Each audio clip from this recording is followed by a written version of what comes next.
Eduardo sempre foi fascinado por lugares abandonados. Fotógrafo amador, passava os fins de semana explorando construções velhas, fábricas desativadas e pequenas vilas esquecidas pelo tempo. Mas a viagem que ele fez naquele inverno não estava em nenhum roteiro oficial.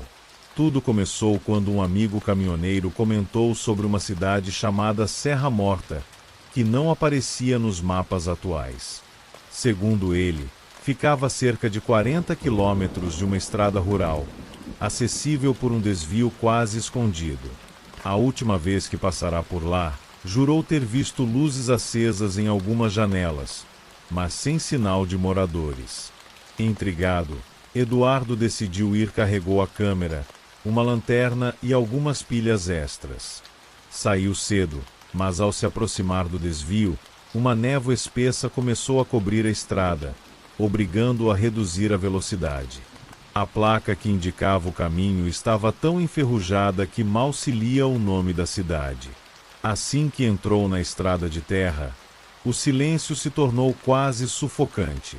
Não havia canto de pássaros, nem som de vento balançando árvores. Era como se o ar estivesse parado. Eduardo percebeu algo inquietante. Mesmo com o capuz cobrindo parte da visão lateral, tinha estranha sensação de estar sendo observado dos arbustos. Ao chegar na cidade, o que viu foi um cenário congelado no tempo. Casas de madeira apodrecida, postes tombados e uma praça central onde o relógio de torre marcava sempre 3h17. Nenhum som, nenhum movimento. Enquanto fotografava, notou que algumas das janelas, antes escuras, agora tinham cortinas levemente abertas. E atrás delas, sombras. Não figuras definidas, mas vultos imóveis, como se alguém, ou alguma coisa, estivesse o vigiando. Decidiu entrar na antiga mercearia. O chão rangia sob seus pés. As prateleiras ainda tinham latas enferrujadas, embalagens rasgadas e um cheiro adocicado de mofo. Ao fotografar o balcão, a câmera capturou algo que ele não viu a olho nu: um rosto, refletido no vidro quebrado do refrigerador, olhando diretamente para ele. Eduardo congelou. Virou-se devagar, mas não havia ninguém. O alô? Tentou chamar, mas sua voz ecoou de forma estranha, como se as paredes respondessem com um sussurro distante. Quando saiu, percebeu que a rua estava diferente. As casas pareciam mais próximas, e o céu, antes claro, agora estava quase negro, mesmo sendo meio da tarde. A névoa crescia, cobrindo o chão até a altura dos joelhos. No centro da praça, viu um grupo de figuras imóveis. Pessoas, ou pelo menos pareciam. Todas vestiam roupas antigas, algumas com chapéus, outras com vestidos longos. Seus rostos eram brancos demais, sem expressão, e os olhos não tinham cor alguma. Uma delas apontou diretamente para ele. No mesmo instante, todas as outras giraram a cabeça ao mesmo tempo. Eduardo começou a correr, mas a cada rua que entrava, voltava para a mesma praça. A sensação era de que a cidade estava dobrando o espaço, aprisionando-o. O som grave começou então. Não vinha de nenhum lugar específico, mas fazia o peito vibrar. As figuras começaram a andar em direção a ele, silenciosas, arrastando os pés na poeira seca. Eduardo correu até a igreja, a única construção com a porta aberta. Lá dentro, encontrou bancos cobertos de pó, velas derretidas e um altar com uma cruz invertida. Antes que pudesse reagir, ouviu passos atrás de si.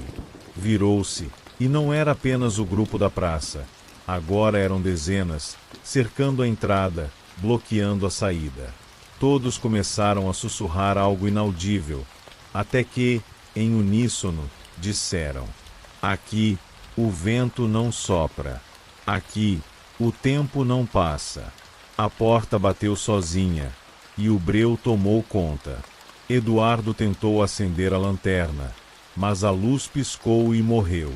No escuro, sentiu mãos frias segurando seus braços e algo encostando no seu ouvido. Agora, você é parte da cidade.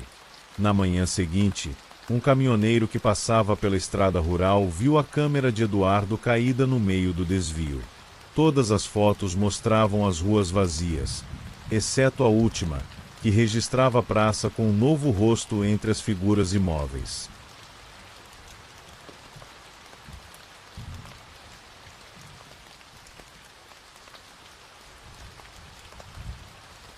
Quando Lucas foi contratado para trabalhar como vigia noturno de um antigo hospital desativado, achou que seria um emprego tranquilo. O prédio ficava numa parte isolada da cidade, cercado por muros altos e com apenas uma entrada. Os corredores estavam vazios, o cheiro de remédio velho e poeira impregnava tudo, e as lâmpadas fluorescentes piscavam com uma frequência irritante.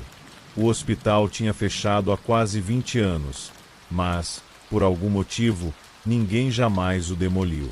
Parte do contrato de Lucas era patrulhar todos os andares, inclusive o subsolo, onde ficava a antiga enfermaria psiquiátrica. Ele não gostava de descer lá. O ar era pesado, frio, e as paredes ainda tinham marcas de unhas, como se alguém tivesse arranhado tentando sair. Na terceira noite de trabalho, por volta das 2 da manhã, o rádio comunicador chiou. "Lucas, você está no porão?" Era a voz fraca do supervisor. "Não. Estou no térreo." "Por quê?" Os sensores acusaram movimento lá embaixo. "Dá uma olhada." Ele pegou a lanterna e começou a descer as escadas estreitas. A cada passo, o som do eco parecia mais alto do que deveria. Quando chegou, notou que a porta da enfermaria estava aberta, e isso não deveria acontecer, já que ele a havia trancado no dia anterior. O corredor do porão era úmido, com lâmpadas queimadas. Sua lanterna iluminava os quartos abandonados, com camas enferrujadas e lençóis rasgados. No fundo, ouviu um som metálico, como correntes arrastando. Caminhou devagar, sentindo um arrepio subir pela espinha. Ao virar a última curva, congelou. No meio do corredor, uma maca estava parada. Em cima dela, um corpo coberto por um lençol branco. Ele sabia que não havia ninguém ali. "Tem alguém aí?" perguntou, a voz tremendo. O lençol se moveu. Lentamente, começou a deslizar, revelando um rosto pálido, sem lábios, com olhos completamente pretos. O paciente se sentou e virou a cabeça para Lucas num movimento seco. As lâmpadas ao redor explodiram, uma a uma, mergulhando o corredor na escuridão. Lucas correu, mas a maca parecia segui-lo, os rodízios rangendo no chão, mesmo sem ninguém empurrar.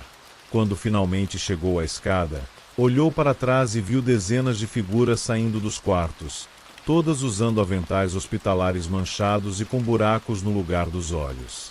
Eles estendiam as mãos magras e ossudas para ele, murmurando em coro: "Fica com a gente."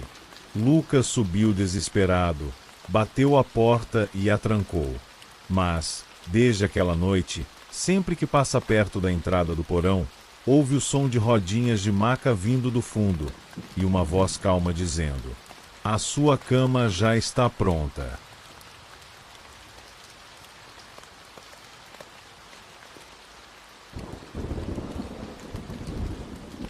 Era quase meia-noite quando Renato, caminhoneiro veterano, entrou em um trecho esquecido da BR-145. Ele evitava aquela rota sempre que podia, pois os colegas de profissão a chamavam de Estrada dos Sussurros. Não havia iluminação, não havia casas, apenas quilômetros de asfalto estreito cercado por mata densa. Diziam que, nos anos 80, um ônibus escolar havia caído de uma ponte ali, matando todas as crianças e o motorista. Desde então, motoristas relatavam ver luzes estranhas, vultos atravessando a pista e, principalmente, vozes infantis chamando por ajuda no meio da madrugada. Mas Renato não tinha escolha. Estava atrasado para entregar uma carga e aquela estrada cortaria horas de viagem. O rádio do caminhão chiava, captando estática, e a neblina começou a cobrir o asfalto como um lençol espesso. Com o farol no máximo, a visibilidade não passava de alguns metros. Foi então que ele viu, no acostamento, uma menina de vestido branco, segurando um urso de pelúcia. Renato freou bruscamente, sentindo o caminhão derrapar. Saiu da cabine e chamou: "Ei, o que você está fazendo aqui? É perigoso." A menina não respondeu. Apenas olhou para ele com olhos grandes e brilhantes e apontou para dentro da floresta. Renato sentiu um frio subir pela espinha. Mesmo assim, deu alguns passos na direção indicada. A neblina ficou ainda mais densa e o som da estrada sumiu, como se tivesse entrado em outro lugar. Entre as árvores, começou a ouvir risadas infantis, vindas de todos os lados. A menina andava na frente, sem nunca virar o rosto. Depois de alguns minutos, chegaram a uma clareira. No centro, havia um ônibus escolar tombado, enferrujado, coberto de musgo. As janelas quebradas deixavam ver os assentos rasgados e marcas escuras no teto. Renato se aproximou, mas ao tocar a lataria fria, ouviu gritos desesperados ecoando de dentro, como se o acidente estivesse acontecendo naquele exato momento. Tentou correr, mas seus pés pareciam presos ao chão. A porta do ônibus se abriu sozinha. Uma sombra maior que um homem saiu de dentro, mas não tinha forma definida, apenas dezenas de pequenas mãos negras se movendo juntas, como se fossem feitas das crianças presas ali. A voz da menina soou atrás dele, agora grave e distorcida. "Agora você também vai ficar." As mãos se estenderam e agarraram Renato, puxando-o para dentro do ônibus. Ele tentou lutar, mas foi arrastado para um assento vazio. A porta se fechou e tudo ficou escuro. Dias depois, outro caminhoneiro passou pelo mesmo trecho. Na beira da estrada, viu um homem sentado, vestindo uniforme de caminhoneiro, segurando um ursinho de pelúcia. Ele apenas sorriu e apontou para dentro da mata.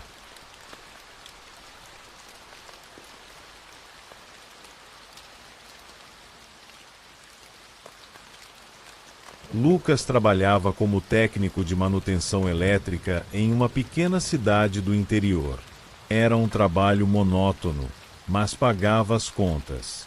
Uma noite, recebeu uma ligação da prefeitura. Um hospital abandonado, desativado há quase 20 anos, estava misteriosamente com as luzes acesas no quarto andar. Não havia ligação elétrica naquele prédio e, segundo a lei, cabia a ele verificar e isolar qualquer risco. O Hospital São Bartolomeu tinha fama ruim. Nos anos 90, um incêndio destruiu parte do segundo andar e matou dezenas de pacientes. Depois disso, surgiram boatos de más práticas, cirurgias ilegais e até experimentos em pessoas. O prédio foi fechado às pressas e nunca mais usado. Lucas estacionou a van em frente à fachada escura. As janelas quebradas lembravam órbitas vazias, e a pintura descascada revelava paredes amareladas pelo tempo. Mas o que mais o incomodou foi a luz fraca, porém constante, piscando no quarto andar, como um farol de advertência. Ele entrou pela porta principal, que rangeu como se reclamasse da visita.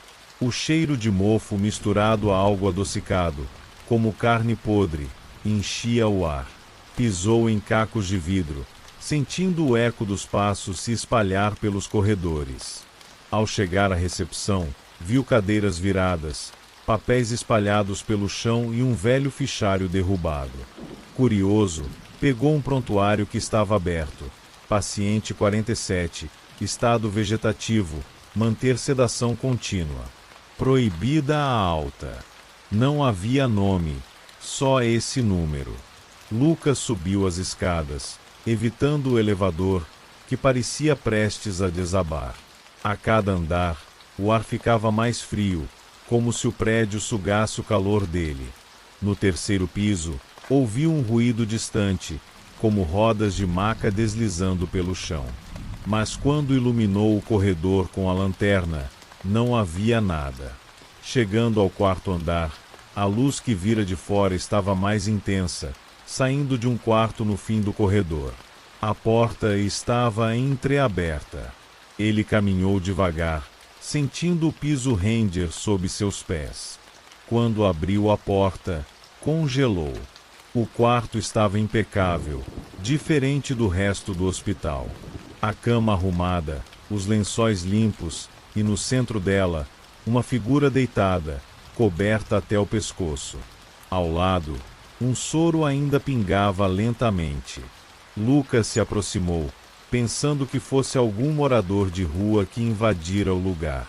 Mas, ao olhar, viu que o paciente tinha o rosto coberto por uma máscara antiga de oxigênio, e a pele pálida demais, quase translúcida.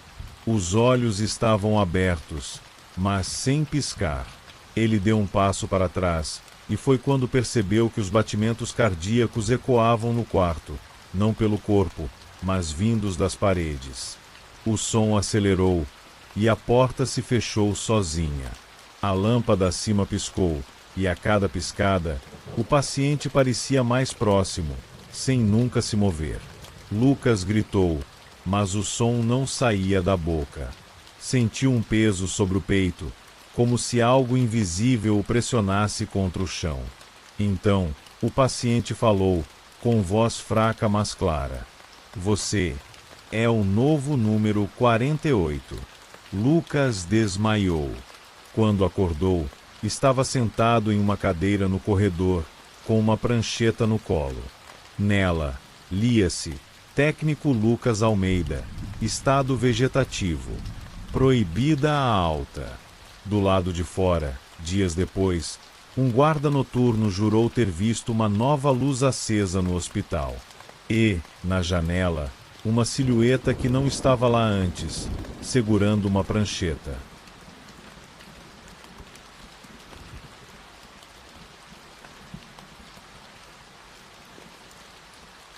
A pequena cidade de Santa Madalena era um ponto perdido no mapa, cercada por quilômetros de estrada de terra e mata fechada.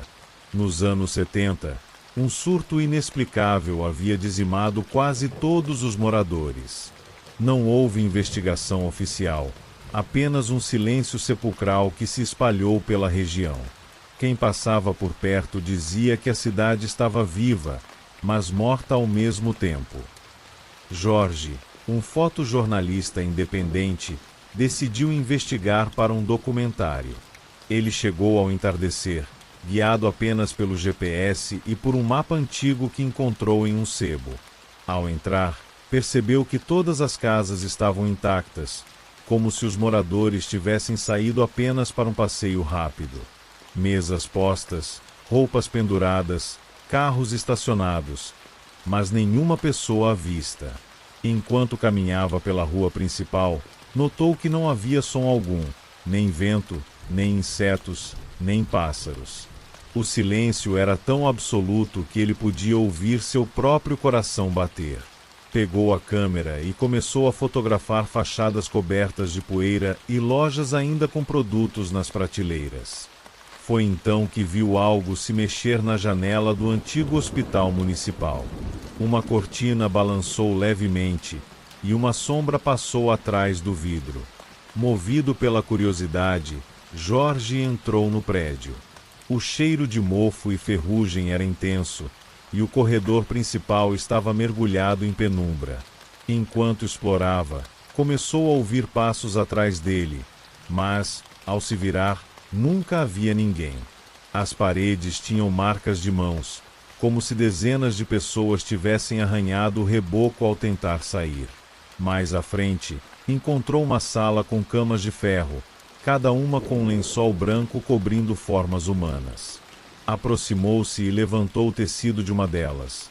Não havia corpo, apenas um buraco negro, profundo, que parecia sugar a luz. A temperatura despencou, e uma respiração pesada preencheu a sala. Quando olhou para a porta, havia um grupo de figuras humanas sem rosto, paradas, observando-o. Os corpos eram magros, cobertos de pele cinzenta e rachada.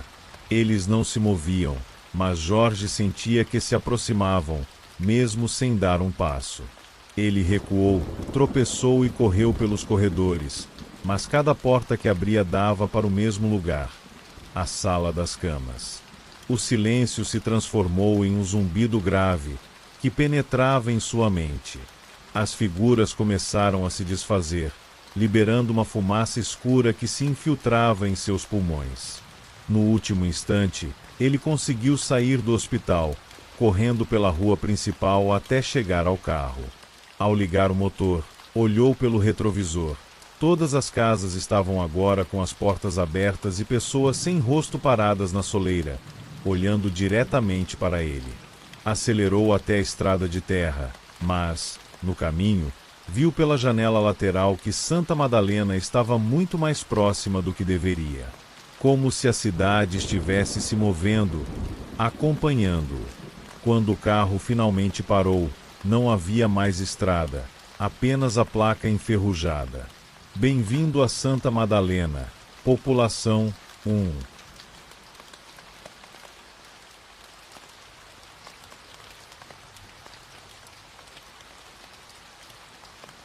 Rogério trabalhava como motorista de ônibus intermunicipal havia mais de 15 anos. Estava acostumado a pegar passageiros estranhos na madrugada, mas naquela noite, algo parecia diferente desde o início. O turno dele começava à meia-noite.